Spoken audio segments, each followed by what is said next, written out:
नमस्कार मित्रांनो, लग्नानंतर होईलच प्रेम या मालिकेच्या येणाऱ्या पुढील भागात आपल्याला खूप मोठा ट्विस्ट पाहायला मिळतो. काव्या पार्थला म्हणत असते की मला नंदिनी ताईची अशी अवस्था नाही बघवत.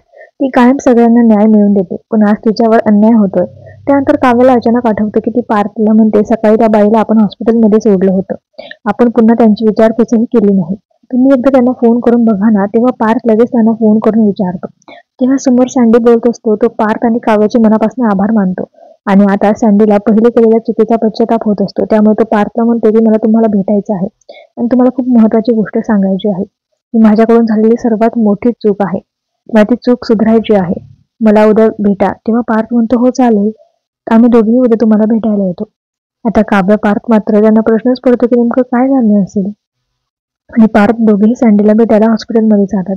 आणि सँडी नंदिनी आणि पार्थच्या लग्नामध्ये झालेला सगळा गोंधळ कसा कोणामुळे झाला होता हे सगळं सँडीला माहीत होतं. तो सांगू लागतो की मी दीपकचा मित्र आहे. त्या दिवशी तुमच्या लग्नामध्ये दीपक सोबत मीही होतो आणि आम्ही दोघांनी मिळून नंदिनीला किडनॅप केलं होतं. आणि आम्ही हे सगळं तुमच्या आत्याच्या सांगण्यावरून म्हणजेच वसुंधरा मॅडमच्या सांगण्यावरून केलं होतं. पण आता मला त्याच केलेल्या चुकीचा पश्चाताप होतोय. तुम्ही जर काल आला नसता तर माझ्या बायकोचा आणि माझ्या मुलाचा जीव वाचू शकला नसता. खरं तुमचे उपकार खूप आहेत माझ्यावर. तेव्हा काव्या पार्थला मात्र धक्का बसतो. आता नंदिनी खोटी नव्हती. जे काही सांगत होती ते खरं होतं. हे सिद्ध करणारा एक बळकट पुरावा काव्य आणि पार्थच्या हाती लागलेला असतो. आणि आता काय वसू त्याची काही खैर नव्हती. आता काव्य पार्थ सँडीला म्हणतात की तुला हे सगळं आमच्या घरी येऊन सांगावं लागेल. तेव्हा सँडी म्हणतो हो चालेल सांगेल. मी तर आता काव्याचा पार्थ सँडीला घेऊन घरी येतात. आता मोठ्या मोठ्याने काव्य आवाज देऊन वसू आत्याला बोलावते. काव्याचा आवाज ऐकून आता घरातले सगळे हॉलमध्ये जमा होतात.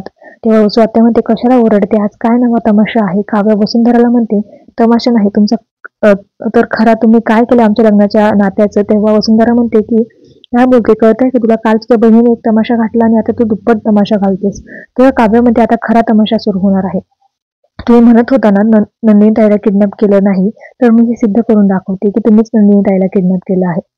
हे ऐकताच वसुंधराला खूप मोठा धक्का बसतो. तिचा आता कापरा चालू होतो, थरकाप चालू होतो. काव्य चिडून म्हणते की काव्य तू आता काय नवं सांगणार आहेस. तेव्हा काव्य म्हणते विक्रम काका हो मी तर सगळं सत्य बाहेर आणणार आहे. काल माझ्या बहिणीवर जे काही आरोप झाले ते मी खोटं सिद्ध करून दाखवणार आहे. तेव्हा आता सँडीला आवाज देऊन काव्या बोलावून घेते. सँडीला बघताच वसू आत्याची मात्र पायाखालची जमीन सरकते. सँडीला बघताच नंदिनी हा तर तोच दीपक सोबत होता मला किडनॅप करणारा. तेव्हा काव्य म्हणते हो हा तोच आहे. काल दीपक जरी खोटं बोला तरी हा आज सँडी खोटं बोलणार नाही. हा सँडी सांगेल खरं काय आहे. सँडी सगळ्यांना सांगतो की या वसुंधरा मॅडमनेच मला दीपक सोबत नंदिनीला किडनॅप करायला सांगितलं होतं आणि त्यांच्या सांगण्यावरून आम्ही नंदिनीला किडनॅप देखील केलं होतं. हे सगळं मी दीपकचा एक चांगला मित्र आहे. तेव्हा वसुंधरा म्हणते नाही खोटं बोलतोय हा. काव्याने या माणसाला खोटी साक्ष देण्यासाठी पैसे देऊन आणले असेल. कशावरून.